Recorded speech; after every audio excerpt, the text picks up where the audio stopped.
A few moments later. Assalamualaikum warahmatullahi wabarakatuh. Kami dari kelompok SDN Polisi 2 akan menjelaskan tentang pembelajaran Understanding by Design dengan teori web. Pada pembelajaran IPAS kelas 3 materi tentang berkenalan dengan energi telah dirumuskan 3 tujuan pembelajaran.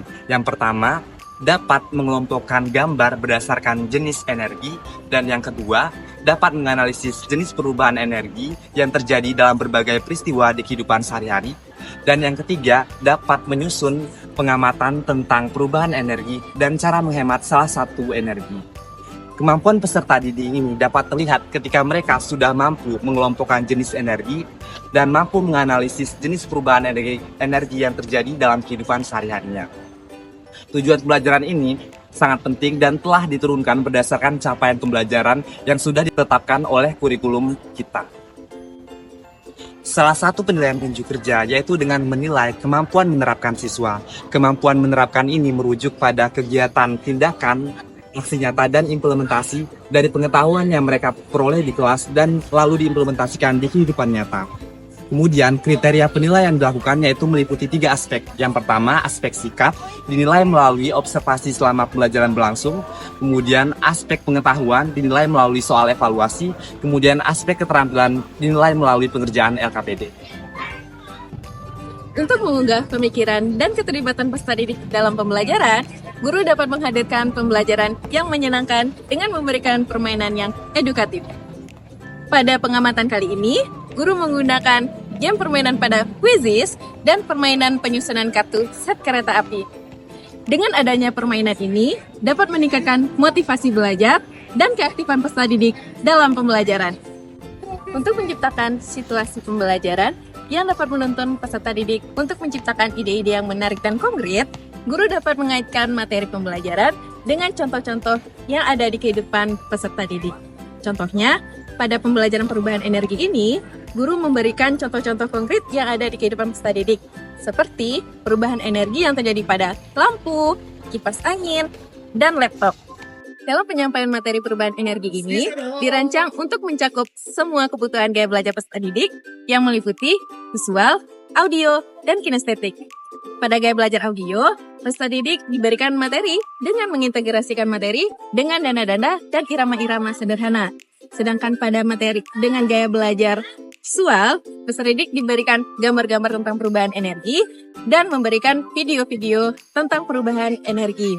Nah, sedangkan pada kinestetik, peserta didik diberikan permainan di mana permainannya yaitu penyusunan set kartu kereta api. Bagi peserta didik yang mengalami kesulitan dalam memahami materi, maka di sini guru akan memberikan bimbingan tambahan atau bimbingan lebih kepada peserta didik yang memiliki hambatan. Nah, selain itu, guru memberikan ruang terbuka bagi peserta didik untuk melakukan tanya jawab terkait materi yang dipahami maupun yang tidak mereka mengerti. Adapun hambatan pada pembelajaran kali ini, yaitu pada kegiatan orientasi, ketika peserta didik diberikan pertanyaan pemantik, yang menjawab hanya peserta didik yang sudah aktif, dan masih ada peserta didik yang masih merasa malu-malu dan pasif dalam pembelajaran. Peserta didik akan terlibat dalam mengeksplorasi ide-ide besarnya dengan kegiatan diskusi. Nah, dengan kegiatan diskusi ini akan memberikan ruang kepada peserta didik untuk mengeksplorasi ide-idenya seperti saling bertukar pikiran dan pendapatnya, sehingga dapat memperdalam pemahaman mereka tentang konsep materi, jenis energi, dan perubahan energi. Peserta didik akan dibagi menjadi beberapa kelompok sesuai dengan level kognitifnya, yaitu low, medium, dan high.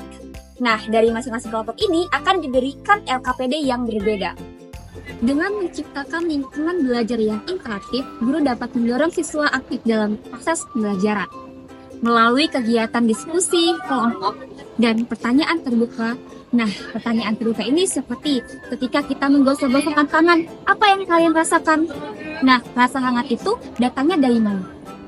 Dari pertanyaan terbuka ini, pastinya akan memberikan atau akan membangun peserta didik dalam mengeluarkan ide-ide dan saling bertukar pikiran, sehingga dapat memperdalam pemahaman mereka yang mendalam.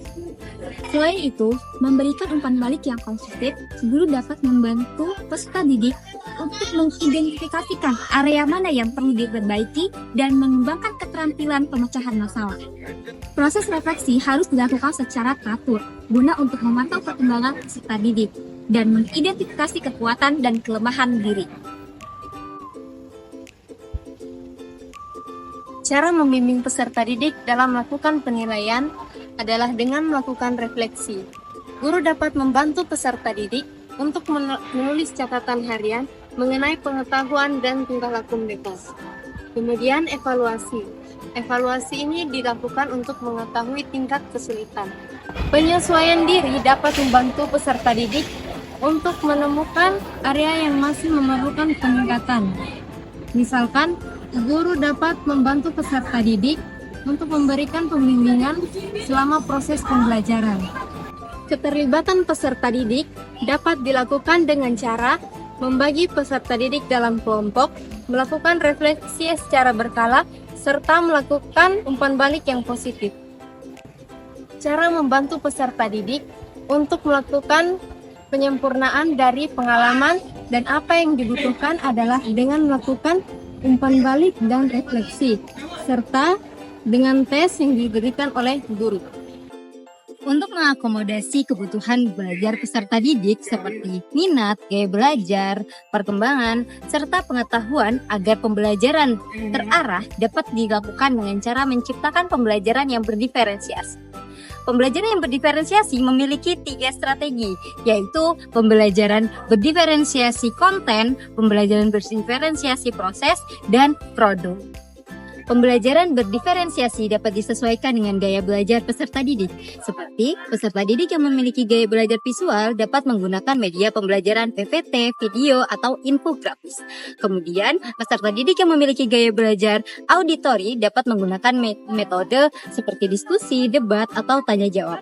Kemudian, peserta didik yang memiliki gaya belajar kinestetik dapat menggunakan metode praktik seperti bermain peran atau mengerjakan sebuah proyek.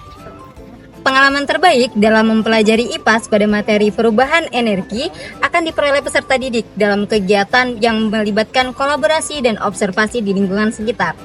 Peserta didik akan diajak terlebih dahulu untuk memahami dan mendiskusikan yang lebih mendalam mengenai teori tentang perubahan energi dengan mengamati benda-benda konkret yang ada di sekitarnya, contohnya seperti kipas angin yang akan bergerak ketika diberikan daya.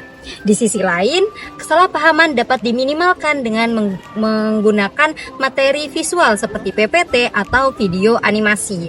Kemudian, peserta didik juga dapat disediakan sebuah LKPD dan nantinya guru akan membimbing peserta didik dalam pengerjaan LKPD tersebut sehingga tidak terjadi kesalahpahaman dalam mengerjakan dan mengkomunikasikannya.